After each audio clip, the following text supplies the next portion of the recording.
Douglas, you're watching it for further back in the stand. Andy mentions the spine of the team there, but Connor Barron with two assists against his old side, he'll certainly have enjoyed that last night. Big week for Diomande as well after coming off the bench in Old Firm and helping spark that comeback. And a lot of plaudits for Nico Raskin, not least from the manager himself. I mean, do you think this midfield now is close to hitting top gear? Do you think Danny Rohl has found his perfect three for balance in the middle of the park there? You know, it's funny, Fraser, because I thought I was going to have an aneurysm on Saturday watching Connor Barron hit corners, and even at Tynecastle, he get put on them, I think, for the first time at Tynecastle, and it felt like Hearts were more likely to score from one of our corners than we were, and yet, you know, full credit to him. Struggling to hit get it clear the 6-yard box. Yeah. Saturday at Park. Yeah, I mean, there was one where he just passed the ball to the Celtic player on the edge of the.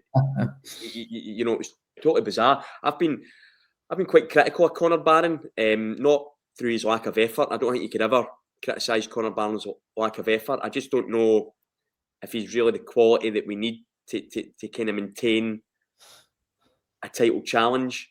But what I will say is, if the other guys in the team had the attitude of Connor Barron, we probably wouldn't have been in the position we were in, you know, 6 or 7 weeks ago, or you know, 3 or 4 months ago. Raskin is another player I've been really critical of this season. He had a kind of face-off with Russell Martin, and you know, we had a lot of talk from his camp about how much he loves it here and whatnot, and yet he wasn't really playing like a guy who looked like he loved it that much. And Diomande again, I think coming on Saturday, I'm not quite sure it was the tactical inspiration that people have kind of made it out to be. You know, everyone round about me on Saturday was kind of saying we need to bring on Diomande for Asgard at half time. You know, it was a pretty obvious substitution. I think it was more the tactical. Yeah, the tweet. Exactly. It definitely helped off.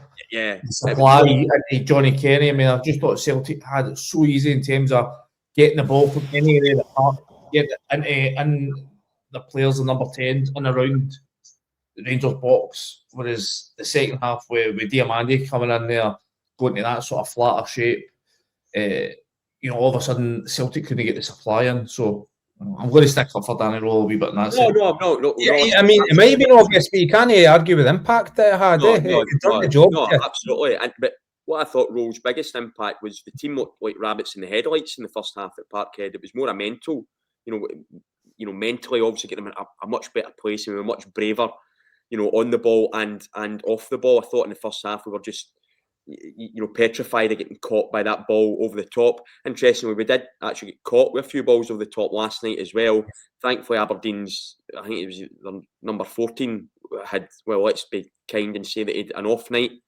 But the thing that I noticed last night is, round about me, guys I hadn't seen all season back in their seat, or hadn't seen, you know, since September, back in their seat. Slack passes weren't, you know, pounced upon immediately. I think the one thing Danny Rohl's doing well is he's building a rapport between the squad and the support that wasn't there a few months ago. Typified probably in the transformation in Chermiti, who now is his own song, who's getting cheered round the park. I mean, it's not too long ago in my group chat I described him as our worst signing ever by a mile. You know, he's going the right way to make me eat humble pie. Obviously, as fans, we can be a bit more emotional in the moment. Andy might be a bit more, you know, he's probably been a bit more considered in his words about him over the past few months. But I actually thought his all-round performance last night was his best in a Rangers shirt. Obviously, he gets the plaudits for the goals on Saturday, which were great. But I thought the way he held up the ball, it just stuck to him constantly last night, which is something that hadn't been happening. I think his effort had been in question before, and I don't think you could have had that argument last night. And I actually thought him coming off after 55 minutes disrupted the team. I think Danny Rohl's got a wee tendency. He makes a lot of changes on the 60-minute mark. He's obviously going to manage players' minutes, but we've seen it against St Mirren. What's that? Sorry, Mark Warburton-esque, was he? Yeah.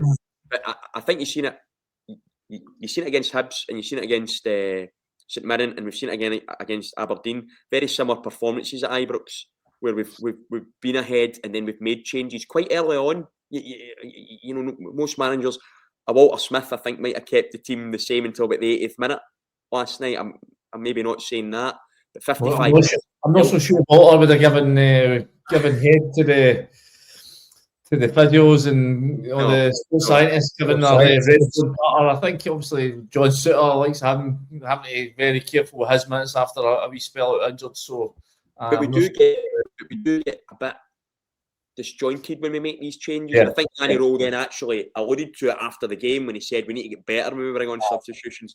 I noticed that as well. Yeah, I think Andy got it spot on earlier. I think we're still 3 or 4 players away from being real title contenders. I think if we were to win on Sunday, I might consider believing that we could win the league. But I think we need starters in. I think we need guys who are going to come in and hit the ground running. If we can get through Sunday, we've got a wee 2-week period. You've got Annan in the cup, which should take care of itself. Touchwood. You've got a European dead rubber, effectively. We need to get some guys in. I thought we might have seen some new faces by now, actually, and I think Danny Rohl alluded to that last night, that he recognises that he needs to strengthen not just this squad, but probably the first 11 if we are going to be realistic, title contenders.